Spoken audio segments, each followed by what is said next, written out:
friends, and welcome back to another video. If you're new here, my name is Alisa and I help coaches build financially viable coaching businesses.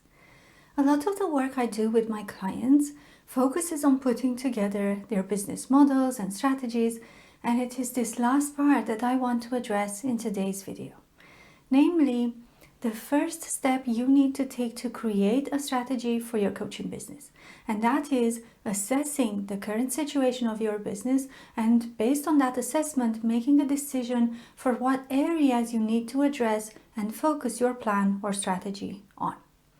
Today's video is a bit different because I will use a presentation so that you can have a visual representation of the tool I'm going to use to guide you through this process. The tool is called the Wheel of Business, and I created it specifically for coaches like you. Are you ready? Let's jump straight in. At the end of October 2021, the Association for Coaching published another issue of their quarterly magazine for coaches, Coaching Perspectives. In the workshop section of the magazine, specifically on page 52, as I've highlighted in here, there is an article written by yours truly entitled Taking Stock of Your Coaching Business. If you're a member of the Association for Coaching, then the digital version of the magazine is available to you at no cost. If you're not a member, however, you'll have to pay to get access to the article, or watch this video where I'm going to take you through the process I described in there. If you were a coach, you probably already heard of or even used the Wheel of Life, a coaching tool to help clients set priorities based on how satisfied they are with various areas of their lives. I took this concept and applied it to business. And what you see on the screen now is what I call the Wheel of Business. It contains 8 areas that you'll need to analyze and then prioritize accordingly. Before you do that, I want to say a few words about each of them.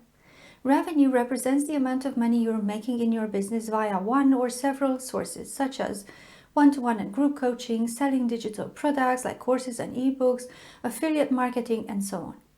The costs represent the expenditure necessary to run your business. So, for example, the cost of professional insurance, software, services such as accountancy and bookkeeping, etc. An asset in your business is anything that has the potential to generate revenue. Your coaching program, courses, ebooks, a monetized YouTube channel.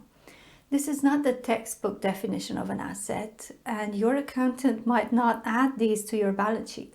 But for the purposes of this exercise, we're going to take a broader approach when it comes to assets and include anything that has the potential to make you money.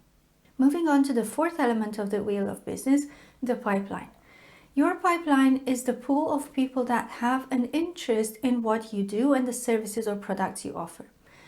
People at the top of the pipeline will have a lower level of interest, while those at the bottom of it are 1 or 2 steps away from becoming a paying client. Ideally, you want to have as many people as possible in your pipeline, and the way to keep track of them and the stages of the customer journey they are in. If you don't know what a customer journey is, I will link a video where I talk about it in the description box below. The systems in your business are the infrastructure that allows it to function properly.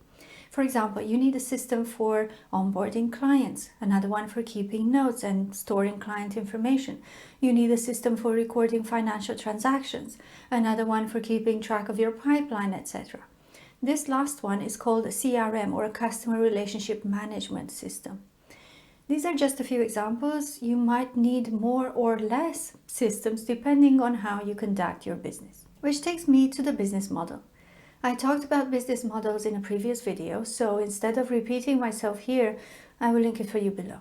But essentially, your business model represents the way in which you intend to create, deliver, and capture value in your coaching business. It will heavily influence your strategy, which is another word for creating a plan in order to reach the goals you have set for your business. And finally, the mindset of the owner, i.e. you. Your thoughts and beliefs about money, about yourself, about your business, about coaching as a market, about your clients and how much they're willing to pay for your services, about your prices and whether it's ethical to charge people for help, etc. I could make a separate video or a series of videos about mindset. Let me know in the comments if you would like me to do that. But in a nutshell, mindset represents the thoughts and beliefs you have and how they affect your business. Okay, now that we've talked about what each area means, let me tell you how to use the wheel of business. Before we do that though, if you're getting value from the video so far, I would appreciate it if you gave it a big thumbs up and consider subscribing. If you're inclined to leave a comment, that would make my day. It really helps to support the channel, and I thank you in advance if you do. So, how do you use the wheel of business? The idea is to score each area on a scale of 1 to 10 based on the current situation in your business. Where are you now in terms of each area? Where 1 is it couldn't get any worse and 10 means it couldn't get any better. You can see in the example on the screen, the current scoring is in the color blue. The next step is to score the same areas on a scale of 1 to 10, but this time score them according to where you'd like to be in 3 months' time. In the example, this future scoring is in orange. Feel free to pause the video here and take some time to score each area. Where are you now and where would you like to be in the future? You don't need to draw the graph like I did. You can simply do it in a table on a piece of paper, and I'll show you what that looks like. Once you've done that, you should end up with something that looks like this. In the first column, you have the 8 areas followed by your current score and the score for 3 months in the future.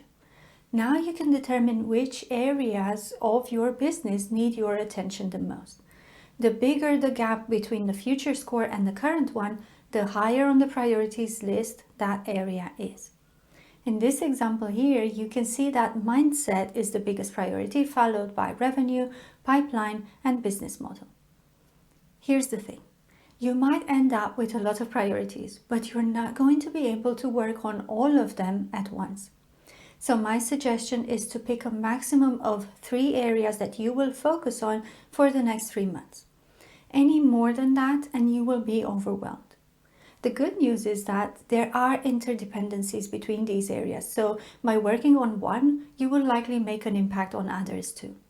For example, working on your mindset is likely to positively impact every single other area, from revenue to strategy. Similarly, working on your pipeline will have a direct impact on revenue, unless you change something about your business model and therefore your prices. What I'm saying is, don't worry that you're not focusing on all of them. That is the point. But once some improve, that will have a positive impact on others. So this is how you can begin to create a strategy for your coaching business and decide which areas to focus on. There are, of course, strategies that are specifically related to each of these areas, some of which I've already addressed in previous videos. But in this video, we discussed how to go about creating an overall plan for your business, and I hope you found it useful. Let me know if you like this format and the idea of using a tool during a video to explain a concept and help you in your business. Thank you so much for watching. I'm Alisa, and I'll see you in the next one. Bye.